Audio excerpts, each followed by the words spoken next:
El 3 de octubre fue un día muy, muy especial, muy triste. Se sentía, aunque la gente no protestaba, no salió a las calles, se sentía un silencio como cómplice, como de dolor.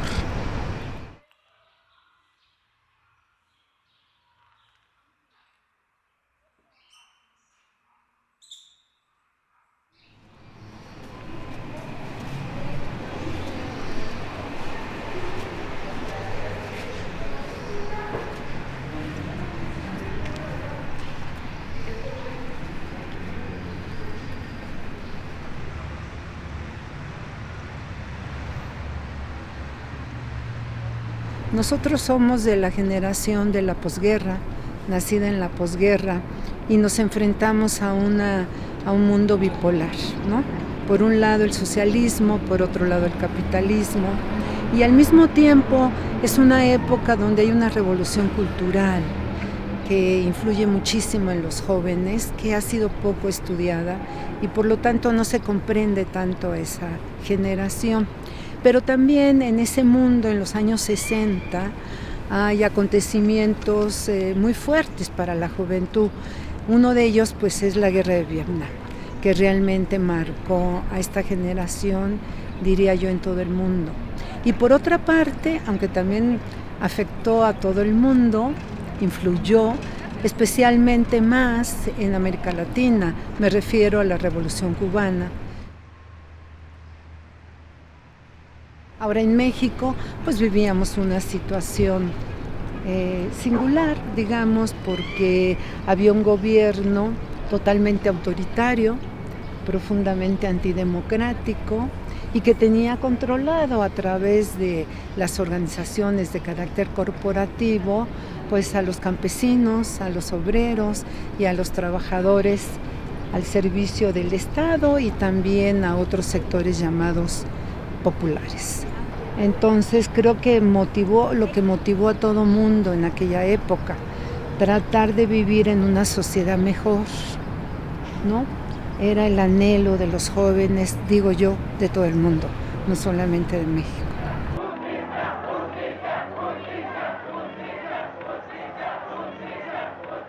Ahora la plaza la veo más chiquita. ¿Cuántos años tenía? Tenía 16 años. Iba en primero de preparatoria, ahí me tocó el movimiento. Nosotros llegamos en un taxi que nos dejó ahí precisamente en la Torre de Relaciones. Entonces entramos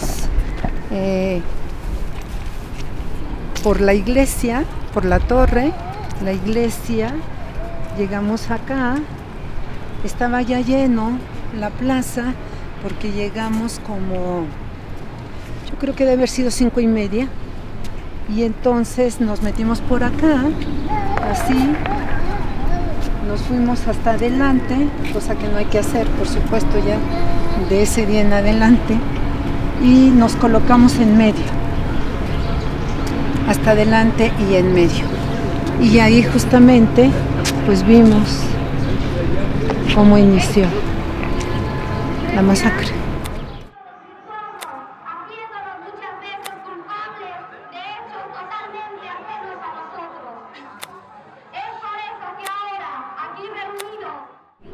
Sí, yo creo que estábamos por aquí. Nosotros entramos así y aquí nos ubicamos. Más adelante bueno, lo que yo vi en ese momento, estábamos en el meeting, de repente allá atrás se oyó un murmullo fuerte, entonces volteamos, yo no veía nada, porque pues estaban los demás compañeros, ¿no? Estaba llena la plaza, entonces no vi nada, entonces regresamos otra vez, y cuando yo regreso a ver, poquito antes de eso, pasaron los helicópteros. Un helicóptero, yo nada más recuerdo haber visto un helicóptero con la luz. Entonces el murmullo, volteamos, no vi nada, regresé y ya una impresión que nunca se me olvidará. Entonces el murmullo, volteamos, no vi nada, regresé y ya una impresión que nunca se me olvidará en toda mi vida, por supuesto, es que ya estaban los de la Dirección Federal de Seguridad deteniendo a los oradores del mitin, traían un guante blanco, estaban de traje y vi a la oradora del mitin detenida aquí, ¿no? Moviéndose así y ya estaba vacío. Francamente ya todos los balcones estaban vacíos y en ese momento un capitán del ejército, que era el jefe del batallón Olimpia, empezó a disparar con una escuadra. Sí, lo vi perfectamente bien. Empezó a disparar al aire y en ese momento la gente empezó a correr. Nosotros intentamos correr hacia allá, pero no pudimos bajar porque ya estaba una valla de soldados. Y entonces aquí en el centro de la plaza se hizo una aglomeración de tal forma que en el centro, más para allá, porque veníamos de la iglesia, de tal manera que la gente se desespera, quiere salir porque además los balazos están a todo lo que dan. Entonces la gente se amontonaba, se atropellaba en la sobrevivencia y a nosotras nos tiraron, a mi hermana y a mí. Había varios niveles. Mi hermana estaba en la planta baja, yo creo que en el segundo nivel. Y entonces de repente nos empezamos a levantar con toda la gente porque ahí a un lado del asta bandera se improvisó la salida. Ahí se improvisó porque no había plano hacia abajo, había como 2 metros. Hay unas fotos de unos zapatos tirados, fue ahí. Y ahí mágicamente nos salvó la vida esa salida que se improvisó. Saltamos, llegamos a ese edificio que está ahí y ya estaban los tanques. Estaban en posición, tanquetas, en posición de tiro. Sí, aquí fue donde se abrió la salida. Aquí se abrió la salida Es que fuimos de los últimos en salir de la plaza.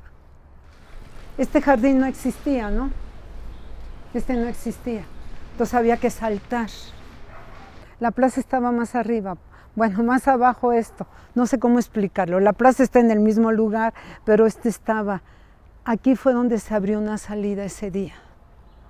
Entonces, porque todo estaba rodeado por el ejército. Nosotros fuimos de los últimos de salir de la plaza. Entonces un soldado se acercó con el amigo que venía con mi hermana y conmigo. Este soldado gritó, ¿puedo decirlo? Hijos de la chingada, ahorita se van a morir todos. Segundos después se acercó, o minutos después, se acercó otro soldado y le dijo en el oído al amigo con el que veníamos, que nos tenía mi hermana y a mí, tomadas de los brazos, le dijo en silencio: Mano, llévate a estas niñas de aquí, porque ahorita se va a poner peor. Estábamos ahí a la intemperie, como quien dice. Tratamos de convencer a los chavos que estaban ahí de que se salieran con nosotros. Recuerdo que se salieron 3 muchachos nada más. Iban adelante de nosotros con los brazos así, porque claro, pues te quieres proteger de la cabeza, ¿no? Y cuando llegamos aquí, volteamos a la plaza. Obviamente la plaza estaba vacía ya. Esto fue muy rápido, no estuvimos mucho tiempo ahí. Y lo que yo vi aquí, exactamente aquí,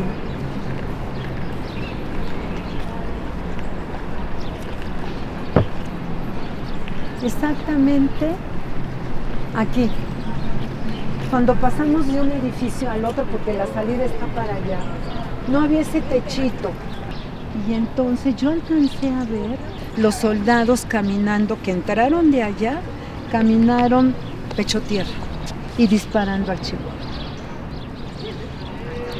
Lo vimos con una claridad que bueno, pues nunca se nos olvidó, porque además lo comentamos de vez en cuando, que además este día, el 2 de octubre, era cumpleaños de mi hija.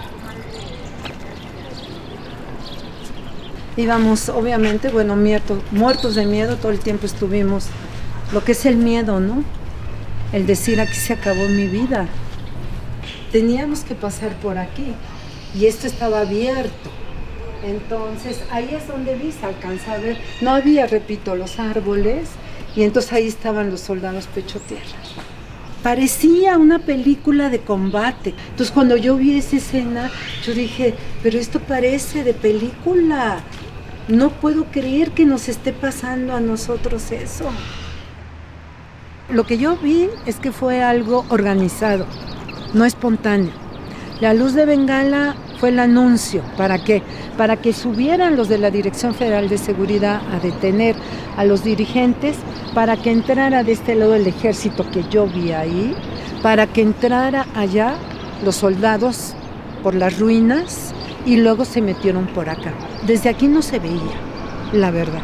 Entonces, claro, el disparo era para dar también señal de que ya se iniciaba el operativo y pues imagínate todos los que estábamos aquí, qué susto, ¿para dónde corres? Si tú te das cuenta, Tlatelolco, no hay salidas. Bueno, pues querían reprimir, no solamente detener a los dirigentes, porque si eso hubiera sido el objetivo central, bueno, nos dicen, este mitin se va a disolver, sálganse agarraditos de la mano, en fin, es un trauma para toda la vida, pero lo que refleja lo que es el Estado represor. ¿Qué dijo inmediatamente Marcelino García Barragán? Hubo un enfrentamiento entre estudiantes y el ejército lo trató de controlar. Los estudiantes dispararon al ejército. Esa es la interpretación, que tenemos que luchar contra ella. Lo luchamos durante 40 años prácticamente, era la que prevalecía. El 3 de octubre fue un día muy, muy especial, muy triste. Se sentía, aunque la gente no protestaba, no salió a las calles, se sentía un silencio como cómplice, como de dolor, porque la represión tiene como objetivo derrotar a un movimiento, y ellos lo cumplieron, o sea, ellos lo hicieron. El 2 de octubre significa la derrota del movimiento, y entonces lo que yo vi, lo que yo presencié, fueron familiares, madres, novias, esposas, hermanas, padres, hermanos, buscando a sus familiares en la Procuraduría General de la República, que estaba llenísima de gente, que no sabía dónde estaban sus familiares. Unos los buscábamos vivos y otros los buscaban muertos en el CEMEFO. Eso fue lo que sucedió. Fue un día horrible y los días que sucedieron después fueron iguales. Entonces, obviamente que ese sentimiento de cambiar, pues ese sentimiento fue reprimido ese día. Por eso mucha gente viene a la plaza, porque el 2 de octubre está en los libros de texto de historia mundial, pero no por buenas razones, sino porque fue el único país que masacró, como lo hizo este gobierno priista, el gobierno de Díaz Ordaz, de Luis Echeverría Álvarez, a unos estudiantes cuyo pliego petitorio era totalmente de carácter democrático, como lo dijo el lema del movimiento, libertades democráticas. Cuando quisimos tomar las calles otra vez y continuar la lucha y sobre todo expresarnos libremente en las calles, sufrimos una represión tremenda como fue el 10 de junio aquí en San Cosme.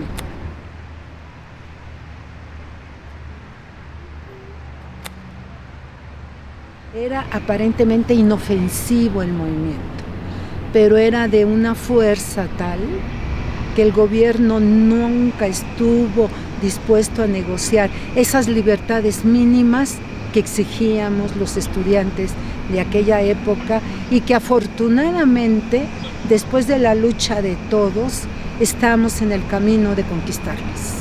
Entonces, por eso, espontáneamente, en una de las marchas que se organizó por parte de otra generación, ya no de nosotros, aquí a Tlatelolco, salió la consigna de 2 de octubre, no se olvida, porque era la manera no solamente de exigir justicia, que no hemos tenido plenamente, sino también el hecho que quedara en la memoria colectiva una masacre tan fuerte como la que había cometido ese gobierno que nos seguía gobernando.